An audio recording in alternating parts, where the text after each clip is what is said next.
Dear students, welcome back. Yes, weekly current affair. I hope कि कई लोग आप में से, वैसे बहुत लोग नहीं, इस सीरीज को पसंद करते हैं, मुझे पता है, वेट करते हैं। और मुझे ये भी आशा है कि धीरे धीरे ही सही कई मेरे स्टूडेंट इस सीरीज से जुड़ेंगे, फायदा उठाएंगे, क्योंकि इसमें हम लोग चर्चा करते हैं पूरी दुनिया भर में और भारत में ऐसे क्या इवेंट हो रहे हैं जो डिफरेंट एग्जाम में क्वेश्चन बन के आपके सामने टपक पड़े। ये एक छोटा सा प्रयास है। 4 से 11 दिसंबर में देखते हैं क्या हुआ है दुनिया भर में और इंडिया में भी जो कम्पिटिटिव एग्जाम के लिए इंपॉर्टेंट हो। So let us begin. इससे पहले कि हम लोग क्वेश्चन आंसर के थ्रू करंट इवेंट को डिस्कस करने की कोशिश करें, ये 3 बुक मैं रिकमेंड करता हूं जो बहुत मेहनत से आप लोगों के लिए लिखी गई है, और मैं कहूँगा काफ़ी स्टूडेंट ने इसको सराहा भी। लेकिन मैं ये देख रहा हूँ कि जो अगले साल प्रिपेयर कर रहे हैं वो शायद वेट कर रहे हैं कि एग्जामिनेशन करीब आ जाए तो एग्ज़ाम गाइड जो कम्पिटिटिव एग्ज़ाम का, लेकिन वो एक रॉन्ग स्ट्रैटेजी है, क्योंकि अभी आपको मिलता है समय। आप बहुत आराम से जो है, जैसे इसमें 1500 MCQ है इस बुक में, तो आप उसको सॉल्व कर सकते हैं, उसको मनन कर सकते हैं। इस बेसिस पे आप नोट बना सकते हैं, अपनी नोट बना सकते हैं। उसी तरीके से जो एंट्रेंस टेस्ट की जो एग्जाम गाइड है, जो हर एंट्रेंस टेस्ट के लिए यूजफुल है, और CUET PG के लिए एक स्पेसिफिक गाइड मैंने लिखी थी। इसके अलावा UGC नेट की गाइड जो है उसकी लिंक अलग डिस्क्रिप्शन बॉक्स में दी गई, क्योंकि वो अमेजन पे नहीं होकर इंस्टामोजो पे है। यहाँ पे मैं आपको ये भी बताना चाहता हूँ कि अभी भी बहुत सारे मेरे स्टूडेंट मेल भेजते हैं कि सर ये अमेजन से कैसे परचेज करते हैं, कहाँ डाउनलोड होगा, कहाँ डिलीवर होगा। मैं फिर से एक बार बता देना चाहता हूँ कि amazon.in पे जब आप परचेज करते हैं तो आपकी जो ई बुक है, किंडल वर्सन होती है, वो आपके किंडल ऐप में अपने आप डाउनलोड हो जाती है। ऐसी मैसेज वो लिखते भी हैं, लेकिन आप उस मैसेज को देख नहीं पाते कई बार हड़बड़ी में। उसके लिए फिर आपको किंडल ऐप डाउनलोड करना होगा, यदि आपने नहीं किया है, जो फ्री है, और वहां जाके लॉगिन करनी होगी उसी आईडी और पासवर्ड से जिससे कि आपने अमेजन में जाके खरीदा है। यहां भी बहुत लोग कंफ्यूजन होता है, कोई आपके अपने दोस्त या भाई या बहन के अमेजन अकाउंट से जो है वो खरीद लेते हैं, और फिर आप किंडल ऐप में अपने आईडी से वो इंटर करते हैं, तो वहां उनको बुक नहीं दिखेगा। उसी आईडी से जिससे आपने परचेज किया है, जब आप किंडल में लॉगिन करते हो तो आपको आपका बुक वहां पे दिखता है और आप उसको पढ़ सकते हो। अब दूसरे कई लोग पूछते हैं कि सर उसका PDF वर्जन मैं कैसे निकाल सकता हूं, प्रिंट आउट। ये पॉसिबल है। कैसे है, मैंने खुद नहीं किया है, मेरे कई स्टूडेंट ने किया है। आप उसको PDF में कन्वर्ट कर सकते हो, किसी स्पेशलिस्ट का हेल्प ले लो, गूगल पे जाकर के यूट्यूब वीडियो देख लो, कहीं भी, और या आप साइबर कैफे में जाके हेल्प ले लो, आप उसका बदल सकते हो और उसका प्रिंट आउट भी निकाल सकते हो। वैसे किंडल पे मैं हमेशा कहूंगा कि कोई प्रिंट आउट मत निकालिए, आप उसको वहीं पे पढ़िए। उसमें जो बेनिफिट है, मैं खुद पढ़ता हूं, वो आपको प्रिंट आउट वर्जन में नहीं है। सो ये यहाँ पे लिंक दी गई है, आप यहाँ से ले सकते हैं at very very nominal cost, not even मतलब एक चॉकलेट के बराबर। यदि ये वीक देखें, ये सप्ताह कैसा था Sunday to Sunday, international level पे देखें तो जो क्रूड ऑयल एक बैरल का कीमत पे ही लगभग हम लोग बात करते हैं, वही एक स्टैंडर्ड प्राइस होती है। एक बैरल कितने लीटर होते हैं, मैंने आपको कई बार बताया है, कई कई लीटर होते हैं। तो जो अभी जो प्राइस है वो बहुत राहत की बात है पूरी दुनिया के लिए, कि करीब 75-76 US डॉलर पर बैरल हो गया है, जो कि एक समय में 129 डॉलर तक जो है चला गया था जब यूक्रेन पे अटैक किया था रसिया ने फरवरी मार्च में। तो इससे आपको समझ सकते हैं कि पूरी दुनिया में प्राइसेस मॉडरेट होते हैं, कमोडिटी के, अदर्स के इन्फ्लेशन कम होता है, और एनर्जी क्राइसिस जो है वो थोड़ी उस पर राहत मिलती है। G20 के प्रेसिडेंट ग्रुप में इंडिया ने काम करना शुरू कर दिया। अंडमान निकोबार में मीटिंग हुई, अब और भी मीटिंग डेवलपमेंट के जो इंचार्ज हैं उनकी मीटिंग हो रही है। कई कई मीटिंग्स जो हैं प्लान है G20 प्रेसिडेंसी की। ये भी आशा है कि पुतिन, जो कि G20 इंडोनेशिया के बैठक में भाग जिन्होंने नहीं लिया, वो भी इस बैठक में आएंगे, इंडिया के बैठक में 2023 में। चाइना में जो है एक बहुत बड़ा आंदोलन जैसा चला, वहां पे जीरो कोविड पॉलिसी थी, उसके चलते लोगों को बहुत सारे रेस्ट्रिक्शन थे। उस रेस्ट्रिक्शन को, उस आंदोलन के मद्देनजर चाइनीज गवर्नमेंट ने बहुत रिलैक्स कर दिया है। अब इसका असर लोग ये कहते हैं कि वहां बहुत लोग कोविड से जो है बीमार पड़ेंगे, जिससे कि एक हर्ड कम्युनिटी जो इम्यूनिटी होती है वहां डेवलप होगी, जैसे हर जगह हुई है। ईरान की जो मोरालिटी पुलिस है, उसको लेकर के कुछ विवादास्पद जो है न्यूज आए कंफ्यूजिंग न्यूज़ कर लीजिए, उसके कोई एक बहुत सीनियर ऑफिसर ने कह दिया कि उस मोरालिटी पुलिस को डिसबैन कर दिया गया, बाद में गवर्नमेंट ने कहा नहीं ऐसी ऐसी कोई अभी ऐसा डिसीजन नहीं लिया गया है। मोरालिटी पुलिस क्यों चर्चा में आ गई? क्योंकि महसा अमीनी की जो डेथ हुई थी वो मोरालिटी पुलिस के कस्टडी में ही हुई थी। मोरालिटी पुलिस कई अरब कंट्री में होते हैं जो नॉर्मल जो लॉ एंड ऑर्डर है उसके अलावा वो ये देखते हैं कि कोई ठीक ढंग से धर्म का पालन, शरिया का पालन कर रहा है या नहीं, हिजाब कैसे कोई पहन रहा है, नमाज कोई कर रहा है, पब्लिक प्लेस पे मान लीजिए जो नमाज का वक्त है उस टाइम पब्लिक प्लेस पे कोई घूम तो नहीं रहा है, ये सब देखने के लिए वो पेट्रोलिंग करते हैं। सऊदी अरेबिया में भी कई जमाने पहले थी, ईरान में काफ़ी उसका प्रभाव है, और उसी के चलते जो है वहाँ महसा अमीनी को अरेस्ट किया गया, उनकी डेथ हुई, और उसके बाद से जो वहाँ आंदोलन हुआ उसके बारे में तो मैंने कई बार अपने वीकली करंट अफेयर में बताया है। तो उसको लेकर के पूरी दुनिया में जो है ईरान की एक तरह से फजीहत हुई, और ईरान भी उसको लेकर के थोड़ा कंसर्न हुआ। उसके प्लेयर ने समझिए कि वर्ल्ड कप में नेशनल एंथम गाने से मना कर दिया, तो ये न्यूज़ थोड़ी कंट्रोवर्शियल बन गई, लेकिन अभी भी स्टेटस क्लियर नहीं है क्या डिसबैन की गई या नहीं की गई। फीफा वर्ल्ड कप जो है वो नए नए जो है वो उलटफेर वाले रिजल्ट देता रहा। इस वीक भी क्वार्टर फाइनल के मैचेज हुए, उसमें 4 जो है सेमीफाइनल में टीम जो पहुंची, उसमें से एक टीम है मोरक्को, जो अफ्रीका की पहली टीम है जो सेमीफाइनल में पहुंची है वर्ल्ड कप में। इसके अलावा अर्जेंटीना है, क्रोएशिया है और फ्रांस है। फ्रांस जिस तरह का खेल रहा है, कल मैंने मैच देखा इंग्लैंड से, मुझे लगता है कि फ्रांस बहुत स्ट्रांग है वर्ल्ड कप इस बार फिर से जीतने के लिए। आपको पता होना चाहिए कि 2018 का वर्ल्ड कप भी फ्रांस नहीं जीता था। इसके अलावा पूरी दुनिया में जो है जगह जगह पे वॉल्केनो इरप्ट होते रहे। ये पता नहीं धरती माता की कौन सी एक आप समझ सकते हैं गुस्सा है कि वो लावा निकल रही है हवाई में, उसके अलावा इंडोनेशिया में और इटली में और कई जगह। तो खास करके हवाई में जो निकली है उसका पिक्चर भी मैं आगे दिखाऊंगा, क्वेश्चन भी मैंने बनाया है उस पर। इसके अलावा यूनाइटेड नेशन ने इंटरनेशनल ईयर ऑफ मिलेट घोषणा की है, उस पर भी मैंने एक क्वेश्चन बनाया है। इंडिया से देखें तो इलेक्शन के रिजल्ट आ गए, 3 इलेक्शन हुए राज्य में, गुजरात में, हिमाचल सॉरी हिमाचल प्रदेश में और दिल्ली एमसीडी। तो 3 इलेक्शन तो ऐसे हुए। एक तो म्यूनिसिपैलिटी के इलेक्शन थे, लेकिन वो चूंकि राजधानी दिल्ली में थी तो बहुत बड़ी बात बन गई। और इसके अलावा बहुत जगह जो है 5 राज्यों में 7 जगह पे उपचुनाव हुए। जो रिजल्ट आया वो बहुत ही क्यूरियस था। ऐसे देखा जाए रिजल्ट में तो 1+1 1:1:1, मतलब एक जो है बीजेपी, एक कांग्रेस और एक आम आदमी पार्टी ने जीता। यही 3 पार्टी बेसिकली जो लड़ाई कर रही थी। लेकिन गुजरात में बीजेपी ने जिस ढंग से जीता वो मतलब कि आप कह लीजिए कीर्तिमान था, अप्रत्याशित तो नहीं कह सकते, कीर्तिमान था। उन्होंने वहां पे 156 सीटें जीती 182 में, जो बहुत बड़ी जीत है। हिमाचल प्रदेश में बहुत ही क्लोज फाइट रहा और कांग्रेस ने थोड़े से अंतर से जो है वोट के लेकिन सीटों के एक बहुत बड़े अंतर से बीजेपी को हराया। वहां पे हर 5 साल में जो है एक बड़ी पार्टी है सत्ता बदलने की, जो कई पहाड़ी राज्यों में होती है, उत्तराखंड में भी है। इसके अलावा दिल्ली एमसीडी में भी आम आदमी पार्टी ने एक ठीक ठाक मेजोरिटी लिया, बहुत ज्यादा तो नहीं जिसकी कि वो आशा कर रहे थे। उपचुनाव में भी परिणाम जो है मिक्स जैसे रहे। इससे क्या निकल के आता है? इस चुनाव नतीजे से ये लगता है कि इंडिया में अभी भी डाइवर्स हैं पॉलिटिकल आवाजें। कांग्रेस एक तरह से मरी हुई मानी जाती है, लेकिन फिर भी देखिए एक राज्य जीत लेती है, और आम आदमी पार्टी उभरती हुई पार्टी है। रीजनल पार्टी अभी भी बहुत स्ट्रांग होल्ड रखते हैं, उड़ीसा से लेके, तेलंगाना से लेके, तमिलनाडु से लेके और केरला, कई जगह पे, झारखंड तक में, बिहार में, तो इसका बंगाल में भी, इवन महाराष्ट्र में। तो इंडिया की पॉलिटिक्स बहुत डाइवर्स है, और इसमें मुझे ऐसा नहीं लगता कि अभी बीजेपी पोल पोजीशन पे जरूर है, एक राष्ट्रीय लेवल पे बीजेपी से स्ट्रांग अभी कोई पार्टी नहीं है, लेकिन रीजनल लेवल पे देखें तो बहुत डाइवर्सिटी है। और काफी दिनों तक मुझे लगता है कि अभी जो है वो उस तरह की पॉलिटिक्स चलेगी जहां के सेंटर में एक पार्टी का रूल हो और डिफरेंट डिफरेंट स्टेट में अलग अलग पार्टियों का।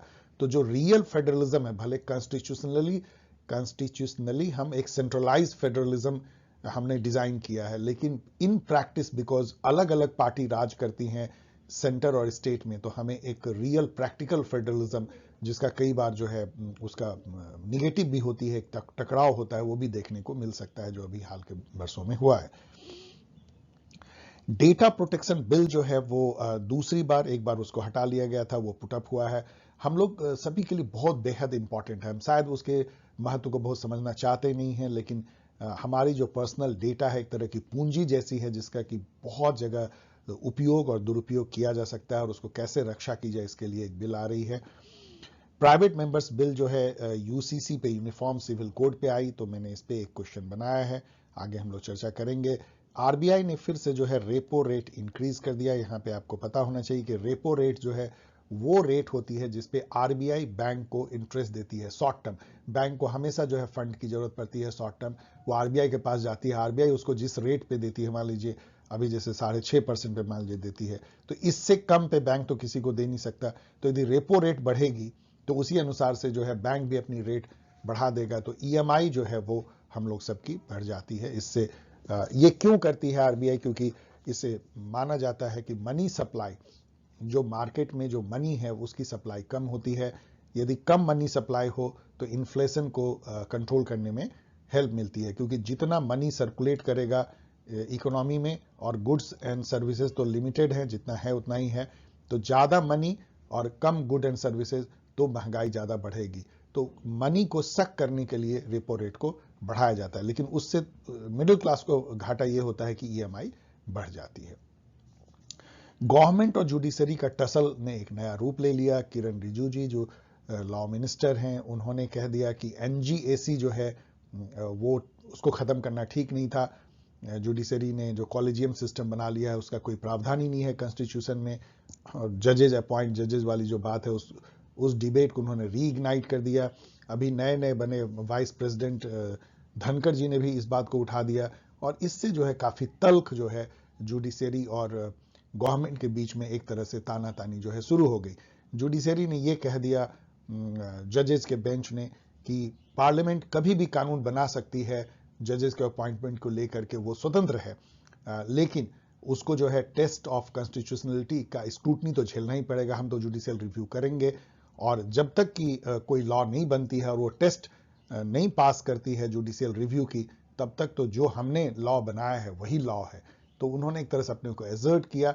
यहां पे रुक करके डियर स्टूडेंट, आप यदि पॉलिटिकल साइंस के स्टूडेंट हैं तो आप मॉन्टेस को याद कीजिए, जिन्होंने की separation of power executive, judiciary और लेजिस्लेचर के बीच में किया था। उसी पे ये सारा विवाद है। सभी कहते हैं कि इस लक्ष्मण रेखा को नहीं लांघना है। अभी जो लॉ मिनिस्टर कह रहे हैं कि एग्जीक्यूटिव की पावर को जुडिशरी हड़पता हुआ दिखती है। कई बार जुडिशरी कहती है कि एग्जीक्यूटिव जो है उसको उसके पावर के तरफ आती है, जजेस के अपॉइंटमेंट में देरी करती है या अदर अड़ंगा लगाती है। लेजिस्लेचर तो हमेशा रोना रोते हैं कि एग्जीक्यूटिव जो है या जुडिशरी उसके पावर को हार्म करती है। यहां पे समझने की जरूरत यह है, जो मैं आपको बताना चाहता हूं, कि ये जो तीनों जो ऑर्गन है स्टेट के, उसके बीच में जो सेपरेशन ऑफ पावर मॉन्टेस्क ने दिया था अपने स्पिरिट ऑफ लॉ नाम के बुक में, वो इन तीनों इंस्टीट्यूशन के पावर के लिए नहीं दिया था कि आप तीनों पावर एंजॉय करो अलग अलग। वो सिटीजन के पावर के लिए दिया था, पीपुल के पावर के लिए दिया था। उनका कहना था कि ये चेक्स एंड बैलेंस होगा। राजा में ये तीनों पावर निहित होती थी। राजा जो है वो एग्जीक्यूटिव भी था, जुडिशरी भी था, और लॉ भी बनाता था। इसीलिए जनता को कोई जो है अधिकार नहीं थे, लिबर्टी नहीं थी, उसके पास में पावर नहीं थी। जब ये तीनों अब डेमोक्रेसी में अलग अलग होंगे तो एक दूसरे पे चेक एंड बैलेंस करेंगे। तो जब भी ये लड़ाई होती है स्टेट ऑर्गन का कि मेरी पावर में तुम आ रहे हो, मेरी पावर में तुम आ रहे हो, तो उसमें हम सिटीजन कहां हैं? इस चीज को जरा सोचिएगा। क्या ये हमारे पावर को बढ़ाने के लिए हो रही है कि इन तीनों विंग के पावर को इंटैक्ट रखने के लिए सेपरेशन है? अब आइए इंटरनेशनल रिलेशन में देखते हैं कि ये वीक में क्या क्वेश्चन बनते हैं एग्जामिनेशन के लिए। मोटी मोटी बात तो मैंने आपको बता दी। Which country has recently announced to distribute free condoms to its young population between 18 to 25 years? 18 से 25 साल के अपने नौजवानों के लिए, युवक युवतियों के लिए जो है वो लेकर के आए कि स्कीम एक कंट्री की। क्योंकि अभी इस कंट्री का नाम बताने से पहले, क्योंकि वहां एबॉर्शन और इस तरह के इश्यूज काफी ज्यादा हैं, तो आप समझ सकते हैं कि डेवलप्ड वर्ल्ड की ये समस्या होगी। तो 4 कंट्री का नाम दिया गया, सभी डेवलप्ड वर्ल्ड से हैं। वो कौन कंट्री है जहां पे कि फ्री कंडोम बांटने का डिसीजन लिया गया है? वो है फ्रांस। फ्रांस के जो राष्ट्रपति है मैक्रो, उन्होंने ये घोषणा की, इसलिए ये न्यूज बना। Who was the author of one of the most famous novel, The City of Joy? City of Joy हम में से थोड़े बहुत भी जिसको लिटरली थोड़ी सी उत्सुकता रहती है, उनको पता होगा कि कलकत्ता के शहर पे लिखी गई, इसलिए उसको सिटी ऑफ जॉय भी कहते हैं। वहाँ एक रिक्शा वाला, आप इस फोटो भी देख सकते हैं, उसकी जो कहानी है, उसकी संघर्ष है, उसको और उसके थ्रू सिटी के ब्यूटी को बताया गया है। ये बहुत फेमस बुक हुई, 1985 में लिखी गई थी। इस पे पिक्चर भी बनी। इसके ऑथर कौन है, मैंने यहाँ पे सभी ग्रेट फ्रेंच ऑथर का नाम दिया है, उसमें से एक है जिनका यहाँ फोटो भी है, और है डोमिनिक लपेयर। इनका तो नेम आप जानते हैं, फ्रेंच के नेम कैसे पढ़ी जाती है। लपेयर, तो इसको हम पढ़ेंगे तो लैपियरे पढ़ेंगे, लेकिन वो लैपे बोलेंगे, कुछ इस तरह का, डोमे लैपे। What is the name of the latest book to be published by famous writer Salman Rushdie? Salman Rushdie अभी बहुत न्यूज में आ गए थे। मैंने भी एक क्वेश्चन बनाया था, उस पर उन पे अटैक हुआ, शायद उनकी आंख की रोशनी पे भी असर हुआ, वो बाल बच गए थे, लेकिन वो रुके नहीं और उन्होंने अभी एक नई किताब भी लॉन्च कर दी है। मैं पूछ रहा हूं उस किताब का नाम क्या है? Shame, Victory City, Satanic Verses, Midnight Chill. ये सब वो बुक है जो सलमान रुश्दी को सलमान रुश्दी बनाती है। सैटानिक वर्सेस वो बुक है, शायद उनकी पहली मेजर नॉवल, जिसपे कि उन पर फतवा जारी हुए थे उनको सर कलम कर दिया जाए, क्योंकि इस जो मुस्लिम वर्ल्ड था उनको ये चोट पहुंची थी उनके अनुसार से कि उसमें उन्होंने पैगंबर मोहम्मद के बारे में कुछ अच्छी बातें नहीं कही थी। तो ये बुक तो बहुत पहले की है। अभी जो उनका बुक है वो विक्ट्री सिटी है, latest. Who is the foreign minister of Germany? ये मैं क्यों पूछ रहा हूं, इनका फोटो भी आप देख सकते हैं, इनका नाम चलिए मैं बता देता हूं, ये है एनालिना बैरेबॉक। ये मैं क्यों पूछ रहा हूं, क्योंकि अभी उन्होंने रिसेंटली भारत की यात्रा की और हमारे जो एक्सटर्नल अफेयर मिनिस्टर हैं श्री जयशंकर, उनके साथ इनकी बैठक हुई। आपको पता है कि जर्मनी इंडिया के लिए बहुत ही इंपॉर्टेंट है। ये G20 का एक बहुत इंपॉर्टेंट सदस्य है, यूरोप का पावर हाउस है इकोनॉमी में, अभी उससे मजबूत इकोनॉमी में कोई नहीं है। ऐसे आप पूरे दुनिया में देखिए तो डेवलप्ड वर्ल्ड में अमेरिका के बाद सबसे स्ट्रांग यदि इकोनॉमी किसी के तो जर्मनी की है। Which year has been marked by United Nations as the International Year of Millets? Millet आपको पता है, ज्वार, बाजरा, रागी, ये तीन जो है मिलेट हैं। और अभी जब हेल्थ कॉन्शियस लोग हो रहे हैं, पहले ये गरीबों का खाना माना जाता था, लेकिन अब जो है मिलेट अमीर लोग खाते हैं, क्योंकि ऐसा माना जाता है कि इसमें जो फाइबर होते हैं, इसमें जो इसके जो ग्रेन हैं, वो हमारे गट के लिए, हम लोग के लिए ज़्यादा फायदेमंद होते हैं हेल्थ के लिए। यहाँ पे बहुत सारे मिलेट का मैंने फोटो दिया है, लेकिन ज्वार, बाजरा और रागी ये तीन मेन मिलेट हैं जो कि ऐसे जगहों पे पैदा होते हैं, खास करके मिड साउथ इंडिया में, डेक्कन प्लेटू में, जहाँ पे कि रेन फेड एरिया है, बहुत बारिश बहुत कम होती है, एक रेन शैडो जोन है इंडिया का, जिसको स्टोमेक कह सकते हैं, वहाँ पे कर्नाटका और महाराष्ट्र के साउथ में, तेलंगाना वाले इलाके में। तो ये भी बहुत इंपॉर्टेंट है कि वो एरिया जो बहुत उपजाऊ नहीं है, वहाँ पे मिलेट होती है। और इंडिया जो है वो दुनिया में मिलेट का सबसे बड़ा उत्पादक है। हम करीब 41% वर्ल्ड का जो है प्रोडक्शन करते हैं।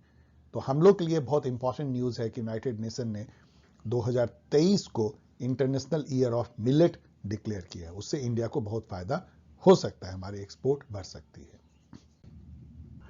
नेक्स्ट क्वेश्चन एक बहुत ही मजेदार वीसा के बारे में पूछ रहा हूं। डिजिटल नोमैड वीसा क्या होती है, ये मैं जानने की कोशिश कर रहा हूं आपसे। मैं आपको बताऊंगा, आपने रोक लिया होगा वीडियो और आप चारों पढ़ रहे होंगे। देखिए, नोमैड वीसा एक ऐसा वीसा होता है, अभी क्या हो रहा है, वर्क फ्रॉम होम हो रहा है। सपोज कोई फेसबुक में काम करता है, कोई आदमी, वो कैलिफोर्निया में, लेकिन वो रहना चाहता है मान लीजिए फ्रांस में। तो फ्रांस कहती है कि आप मेरे यहां रह सकते हो, कोई आपको ऐसी जरूरत नहीं है कि आप फ्रांस में ही काम करो, आप कैलिफोर्निया में काम कर सकते हो, क्योंकि रिमोट वर्किंग है, वर्क फ्रॉम होम है। तो आप चाहो तो अपना घर जो है फ्रांस को बना लो, हम आपको नोमैड वीसा देते हैं। नोमैड वीसा एक ऐसी वीसा है जो यहां मैंने लिखा है, which allows an immigrant to stay in a particular country for remote working, that is work from home। तो फ्रांस बोलेगा कि ठीक है, आप मेरे यहां आ जाओ नोमैड वीसा लेके, आप मेरे यहां वर्क नहीं करते हो, आप वर्क करते हो अमेरिका में, लेकिन आप मेरे यहां रह रहे हो। So this is called nomad visa. अभी ये क्यों न्यूज में आई, क्योंकि स्पेन ने कहा कि वो नोमैड वीसा देगी। ऐसे कई कंट्री अब नोमैड वीसा दे रहे हैं। एक न्यू, मतलब पोस्ट पैंडेमिक वर्ल्ड की एक नई टाइप की समझिए व्यवस्था। रिसेंटली G7 पता है, सबसे रिच जो 7 कंट्री हैं, जिसमें USA, कनाडा, इटली और जापान ये सब आते हैं, उन्होंने डिसाइड किया कि रसिया का जो ऑयल है, देखिए रसिया सबसे वन ऑफ द बिगेस्ट जो है oil and gas supplier country है, सरप्लस है उसके पास, उससे रसिया बहुत पैसे कमाता है। और यूरोप उसको काफी खरीदती है। इंडिया नहीं खरीदती थी, लेकिन अब तो इंडिया का वो लार्जेस्ट सप्लायर हो गया आफ्टर यूक्रेन वॉर। तो यूक्रेन की जब वॉर हुई तो वेस्ट ने, जो कि बहुत ज्यादा खरीदता था रशियन ऑयल को, उसको चपत मारने के लिए, मतलब उसको इकोनॉमिक एक तरह से थप्पड़ मारने के लिए उसके तेल को खरीदने का पहले तो बंद किया, फिर अभी प्राइस कैप लगाया कि इससे अधिक तुमको नहीं देंगे ताकि तुमको परेशानी हो। तो वो मैं पूछ रहा हूं कि क्या प्राइस फिक्स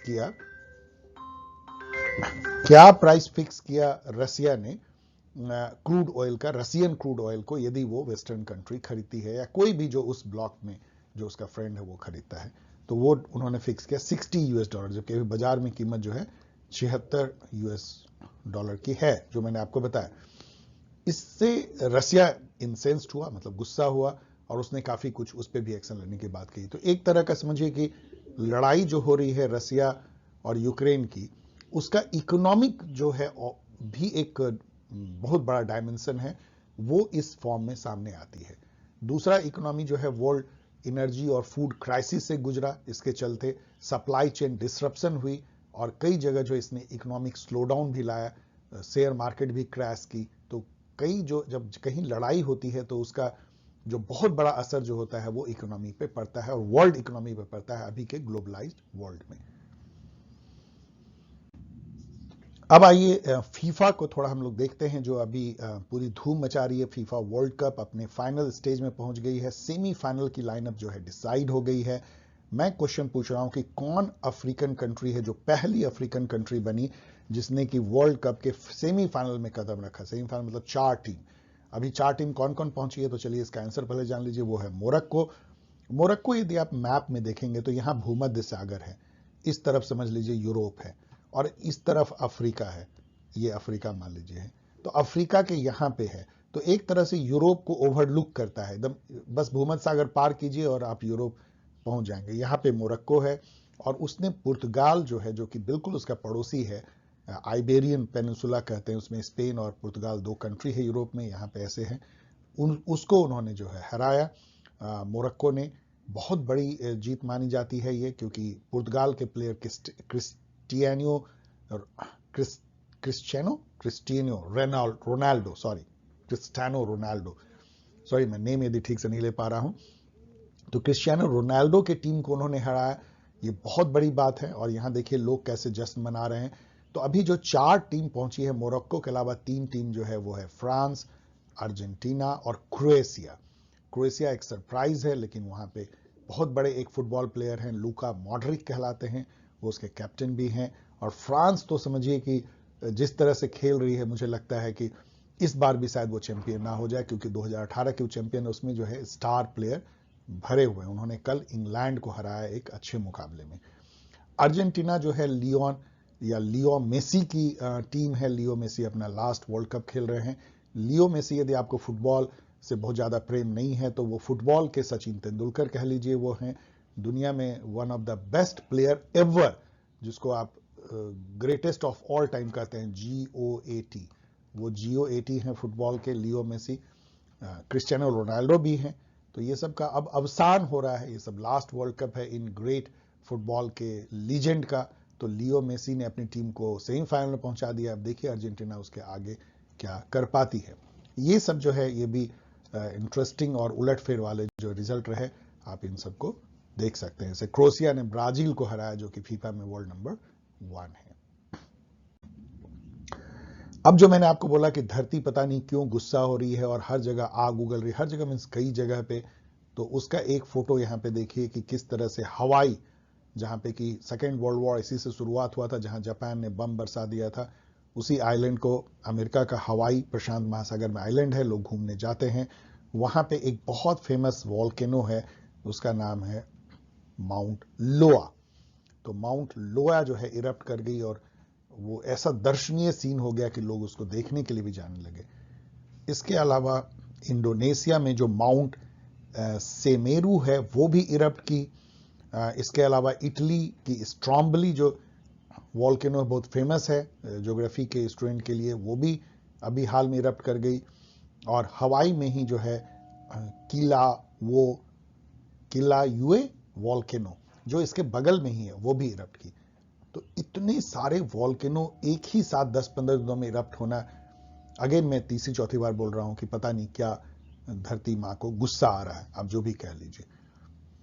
अब यहां पे मैंने एक और ऑप्शन में दिया था, वो था कतला वॉल्केनो आइसलैंड में।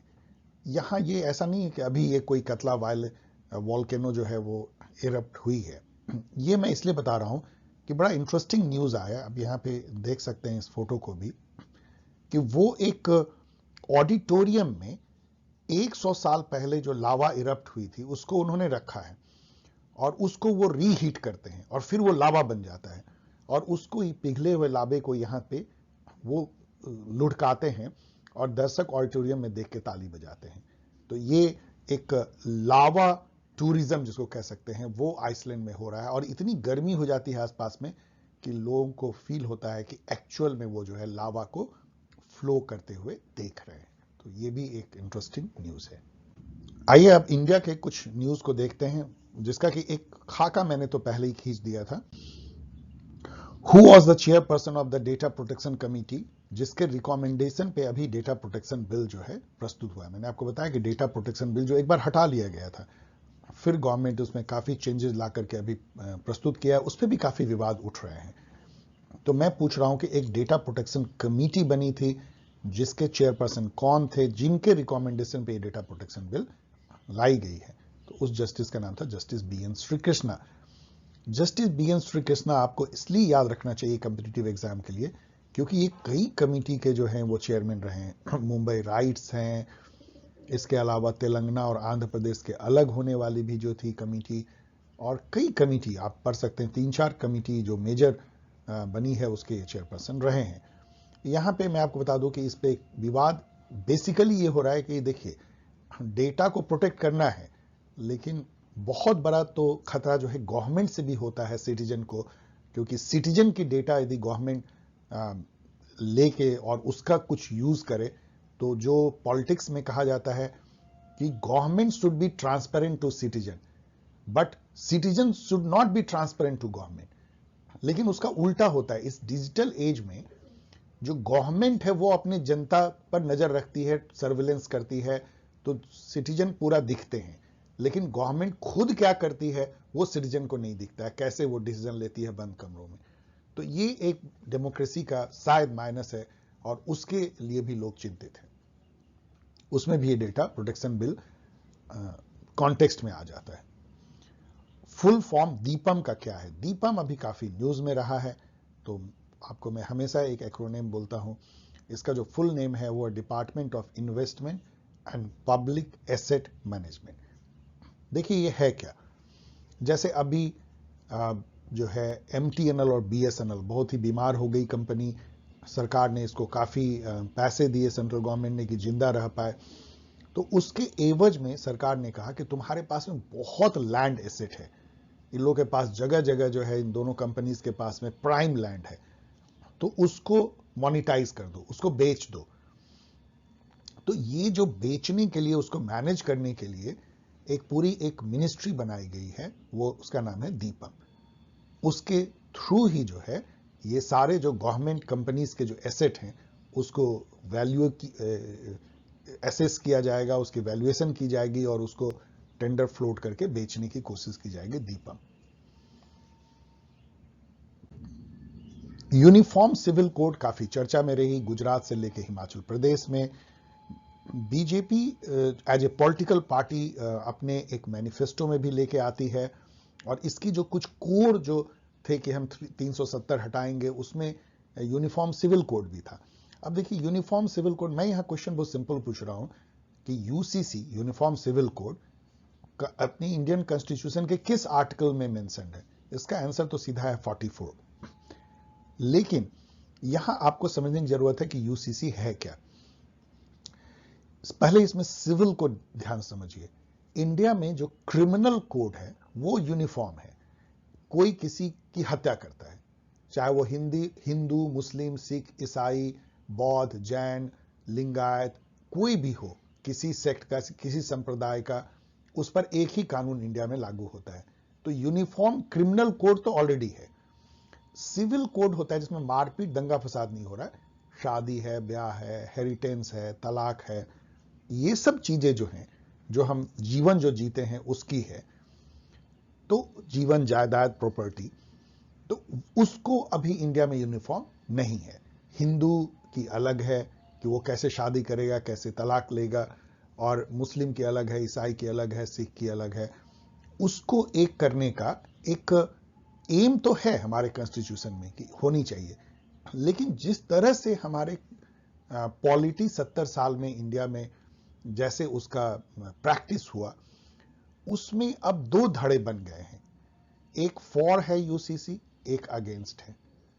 अब जो यूसीसी लाना चाहते हैं उनका दलील होता है कि इससे यूनिफॉर्म होगा तो नेशनल इंटीग्रेशन होगा, सभी एक होंगे, एक हमारी राष्ट्रीयता होगी, हम भारत के लोग कहलाएंगे, हिंदू, मुस्लिम, सिख, ईसाई या डिफरेंट सेक्ट, बौद्ध, जैन नहीं कहलाएंगे। जो उसके अगेंस्ट हैं वो कहते हैं कि ये मल्टीकल्चरलिज्म के अगेंस्ट होगा, यूनिटी इन डाइवर्सिटी के अगेंस्ट होगा, और जो हम जो फ्लावर के बुके जैसे दिखते हैं कि सब अलग अलग धर्म संप्रदाय के लोग अपना जीवन अलग तरीके से बिताते हैं, उस पर चोट होगी और इससे जो है कंट्री जो है कमजोर होगा। तो ये एक विवाद है, इस पे आप कोई भी साइड ले सकते हैं, कोई एक साइड सही गलत नहीं है, और इस पे डिस्कशन हो सकती है। What is the full form of OPS? OPS क्यों न्यूज में आ गया? अभी हिमाचल प्रदेश में आया, गुजरात में आया, क्योंकि कांग्रेस ने प्रॉमिस कर दिया कि जैसे हम राजस्थान में, छत्तीसगढ़ में हम ओल्ड पेंशन स्कीम ला रहे हैं, वैसे ही हिमाचल प्रदेश में लाएंगे। कई लोग कहते हैं कि हिमाचल प्रदेश में कांग्रेस की विक्ट्री में ओपीएस का जो वादा है वो भी इंपॉर्टेंट है। ओपीएस क्या है? Old pension scheme. ये है क्या?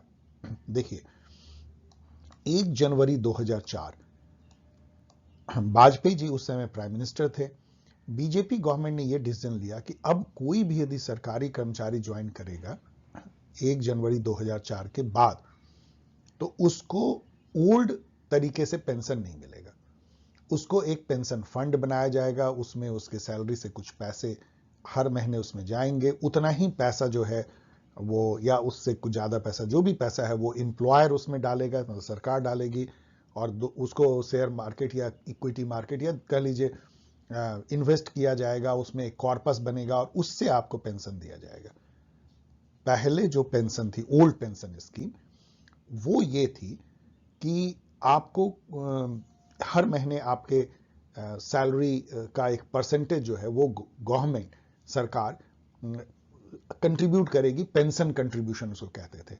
वो आपको दिखेगा नहीं, किसी इंप्लॉय को पता नहीं क्या पेंशन कंट्रीब्यूशन मिल रहा है, लेकिन सरकार एक कॉर्पस में रखती थी और उसका अपना हिसाब किताब रखती थी। लेकिन सरकार आपको गारंटी देती थी कि आपको जो है रिटायरमेंट के बाद जो भी आपकी अंतिम सैलरी ड्रॉन है, मान लीजिए 100 रुपये आपकी सैलरी है, तो 50 रुपये आपको जीवन भर जो है 50% आपको पेंशन बैठे बिठाए मिलेगा जब तक आप जिंदा रहोगे। ये बहुत ही बेनिफिशियल था। जो सरकारी कर्मचारी है उनको इससे बहुत राहत मिलती थी, क्योंकि 50 रुपये भी मिल रहा है, तो और उनके मरने के बाद उनकी पत्नी को भी जो है करीब 30 रुपीज समझिए मिलता है, 30% मिलता है। तो बहुत सारे थे, और जब आप 80 साल की उम्र पार कर लेते हैं तो वो उसमें बढ़ोतरी भी हो जाती है। इनफैक्ट 100 साल के कोई भी इंप्लॉय हो जाए, बचे रहे, तो उनकी पेंशन जो है पूरी डबल कर दी जाती, मतलब जितना उनको सैलरी मिलती थी उतनी मिलने लगेगी। तो ये सारी बहुत ही बेनिफिशियल थी। अब दो खाने में जो है गवर्नमेंट एम्प्लॉय बट गए, एक जो 2004 से पहले ज्वाइन किया, एक जो 2004 से बाद में। 2004 के बाद वाले रोते थे कि मुझे तो न्यू पेंशन स्कीम है, तो पता नहीं क्या मिलेगा, वो तो मार्केट रेट पे डिपेंड करेगा। और 2004 के पहले वाले जो है खुश होते थे कि हम तो ओल्ड पेंशन स्कीम में हैं। अब अभी जो है ओल्ड पेंशन स्कीम एक मुद्दा बनते जा रहा है। अब देखिए कि इसका राष्ट्रीय चुनाव में इसका क्या उपयोग पॉलिटिकल पार्टी करती हैं, विरोधी भी और जो सत्ता में है वो। नेक्स्ट क्वेश्चन में इस जो ये एक फेस्टिवल कह लीजिए या एक स्पोर्ट कह लीजिए जो जलीकट्टू नाम की होती है, उसमें देख रहे हैं आप एक बुल है, बैल है, उसको लोग जो है साधने की कोशिश करते हैं, तो ये उसमें बैल को बहुत चोट भी लगती है। तो ये जो खेल है जलीकट्टू, ये किस राज्य में सबसे ज्यादा प्रचलित है? ये क्यों न्यूज में आया? क्योंकि इस पे बैन करने की कि पशु पे अत्याचार है, ये सुप्रीम कोर्ट में याचिका दायर की गई और सुप्रीम कोर्ट उस पे अभी जो निर्णय वो सुरक्षित रखे हुई है। तो ये मेरा क्वेश्चन है कि किस स्टेट में पॉपुलर है? ये तमिलनाडु में पॉपुलर है। अब मैं पूछ रहा हूं कि ये जेंटलमैन जिनका फोटो आप देख रहे हैं, ये एक बहुत बड़े पद पे हैं। इनका नाम है किरेन रिजिजू, सॉरी यदि मैं प्रोनाउंस बहुत सही नहीं कर रहा हूं। तो ये जो है महानुभाव क्या है, मैं ये पूछ रहा हूं। क्या ये इंफॉर्मेशन ब्रॉडकास्टिंग मिनिस्टर हैं, लॉ मिनिस्टर हैं, कम्युनिकेशन मिनिस्टर हैं, रेलवे मिनिस्टर हैं? ये एक्चुअली लॉ मिनिस्टर इंडिया के हैं। ये क्यों न्यूज में आ गए? क्योंकि इन्होंने ये बयान दे दिया कि जो जजेज अपॉइंट करते हैं, जजेज को जो कॉलेजियम सिस्टम होती है वो अच्छी नहीं है, कॉन्स्टिट्यूशन के अनुसार नहीं है, कॉन्स्टिट्यूशन में इसका कोई वर्णन नहीं है। इससे जो है जुडिशरी और गवर्नमेंट, जिनका रिलेशन ऐसे ही बहुत तानातानी वाला चल रहा था इलेक्शन कमीशन को लेकर के, डीमोनेटाइजेशन को लेकर के, कई इश्यूज पे, और जो है उसमें एक तनाव और ज्यादा आ गई। इस तनाव को वाइस प्रेसिडेंट ऑफ इंडिया ने अपने बयान से और बढ़ा दिया, जिसमें उन्होंने ये कह दिया कि एनजीएसी, नेशनल जुडिशियल अपॉइंटमेंट कमेटी, जो 2015 में कॉन्स्टिट्यूशन के 99th अमेंडमेंट से लाई गई थी, उसको सुप्रीम कोर्ट ने जो नल एंड वाइड कर दिया, अनकॉन्स्टिट्यूशनल बता दिया। उससे जो बहुत हार्म हुआ, ये सारी बातों ने काफी दोनों जो स्टेट के जो मेन ऑर्गन है, जुडिशरी एग्जीक्यूटिव, उसके बीच में काफी एक रेखा तनाव की खींच दी। तो इसलिए ये न्यूज में किरण रिजिजू आ गए। अब यहां पे आपको मैं फिर से दूसरी बार बता रहा हूं इसी वीडियो में कि सेपरेशन ऑफ पावर जो है वो मॉन्टेस्क की एक प्रपोजल थी, जिसको अमेरिका ने माना, पूरी दुनिया ने अपनाया। वो सेपरेशन ऑफ पावर सिटीजन के लिबर्टी को, पावर को बढ़ाने के लिए थी, ना कि इन तीनों ऑर्गन के पावर को बढ़ाने के लिए। दूसरी बात मैं ये कहूंगा कि हमारे कॉन्स्टिट्यूशन में हर जगह लिखी गई है पार्लियामेंट कानून जैसा बनाएगा उसके अनुसार होगी। सुप्रीम कोर्ट ने यही बात कही अभी लॉ मिनिस्टर के बयान के बाद कि पार्लियामेंट को लॉ बनाने से किसने रोका है? आप कानून बनाइए कि जजेस कैसे अपॉइंट होंगे, लेकिन जब आप कानून बनाएंगे तो उसको जुडिशियल स्क्रूटनी पे उतरना पड़ेगा, खड़ा उतरना पड़ेगा। हम जुडिशियल रिव्यू करेंगे, और जैसे पहले किया था, यदि वो पास हो जाती है तो आपका लॉ चलेगा। यदि जब तक आप वो लॉ नहीं लाते हैं, या जब तक वो लॉ कॉन्स्टिट्यूशनल टेस्ट को पास नहीं करती है, तब तक जो हमने कहा है वही लॉ। तो यहां पे ये भी आप समझिए कि जुडिशरी को इसलिए थर्ड चैम्बर ऑफ पार्लियामेंट भी कहते हैं, क्योंकि जुडिशरी अपने, हाईएस्ट जुडिशरी में कह रहा हूं, सुप्रीम कोर्ट, अपने ऑर्डर से भी कानून बनाती है। अभी जजेस के अपॉइंटमेंट का जो कानून है, जिसको कॉलेजियम सिस्टम कहते हैं, वो किसी पार्लियामेंट के द्वारा नहीं बनाया गया है, वो जुडिशरी के ऑर्डर के चलते वो कानून बन गया है। तो कानून केवल पार्लियामेंट ही नहीं बनाती है, जुडिशरी भी बनाती है। इसमें विवाद हो सकता है कि क्या ऐसा करना सही है या नहीं है। नेक्स्ट क्वेश्चन मैं पूछ रहा हूं, अगेन एक पर्सनैलिटी पे। इन मोहतरमा को आप देख पा रहे हैं, इनको आप देख पा रहे हैं, ये भी बहुत बड़ी एक पोस्ट होल्ड करती हैं। वो क्या है? इनका नाम है स्वाति मालीवाल। मैं पूछ रहा हूं ये कौन है? इसका सही जवाब है कि ये चेयरपर्सन है Delhi commission of for women की। चूंकि आम आदमी पार्टी भी दिल्ली में सरकार है, तो वो उनके द्वारा मनोनीत की गई हैं। इन पे काफी सारे जो हैं चार्जेज अभी आ गए, गलत कारणों से न्यूज में आ गई। चार्ज फ्रेम करने का कुछ ऑर्डर हुआ कि इन्होंने अपने पद का दुरुपयोग किया कई, इसके चलते। वैसे ये काफी एक्टिव रहती हैं, और डिफरेंट जो मुद्दे होते हैं औरतों से संबंधित, उसको उठाने के लिए हमेशा जो है प्रमुखता से पेपर में इनका नाम आते रहते हैं। ये भी एक बहुत ही क्यूरियस काइंड ऑफ न्यूज है, आपको जानना चाहिए, कई जगह पूछा जाएगा। ये एक इंटरनेशनल एयरपोर्ट नया इंडिया में बना है, जिसका नाम है मोपा इंटरनेशनल एयरपोर्ट। मैं पूछ रहा हूं ये किस राज्य में है? अरुणाचल प्रदेश, मेघालय, पुडुचेरी, गोवा। ये एक्चुअली गोवा में है। गोवा का ये सेकेंड इंटरनेशनल एयरपोर्ट है। फर्स्ट आई थिंक पणजी में होगा, और सेकेंड मोपा में। आप यहां देख सकते हैं, मोदी जी इसका उद्घाटन करेंगे बहुत जल्द, शायद आज कल में। सो ओके डियर स्टूडेंट, यदि आपको ये वीडियो पसंद आया हो तो प्लीज लाइक करें, शेयर करें, सब्सक्राइब करें, कमेंट करें। और फिर से मैं एक बार आपको याद दिला रहा हूं कि यदि आप अगली साल कंपटीशन अपीयर होना चाहते हैं, तो जो बेस्ट बुक अवेलेबल हैं सभी अमेजन पे हैं। इसको आप किंडल में पढ़ते हैं, पीडीएफ वर्जन भी निकाल सकते हैं। इसका लिंक मैंने यहां भी दिया है, डिस्क्रिप्शन में भी है। इंतजार मत कीजिए, क्योंकि अभी आप बहुत आराम से तैयारी कर सकते हैं। इसके बेसिस पे अपनी नोट बना सकते हैं, जो बाद में संभव नहीं होगी। आप इस तरीके से मुझसे मुझ तक पहुंच सकते हैं, मुझसे सवाल पूछ सकते हैं। अभी भी कई लोग पूछते हैं, सर आपका मेल आईडी क्या है? मैंने यहाँ पे दिया हुआ है, और इससे भी आसान एक मेल आईडी मैं यहाँ लिख रहा हूँ जो वो भी एक्टिव है, पॉल साइंस हेल्प। इससे आसान तो कुछ होगा नहीं, आपको पता है आपके चैनल का जो नाम है पॉल साइंस हेल्प @gmail, ये तो बिल्कुल आसान है। ये भी काफ़ी इस पे मेल आते हैं, मैं इसको भी देखता हूँ। वेबसाइट भी काफ़ी पॉपुलर है, आप इस पे PDF डाउनलोड कर सकते हैं। टेलीग्राम चैनल है और ट्विटर भी ये हैंडल है। ओके, फिर मिलते हैं एक नए वीडियो के साथ अगले वीक, तब तक के लिए विदा।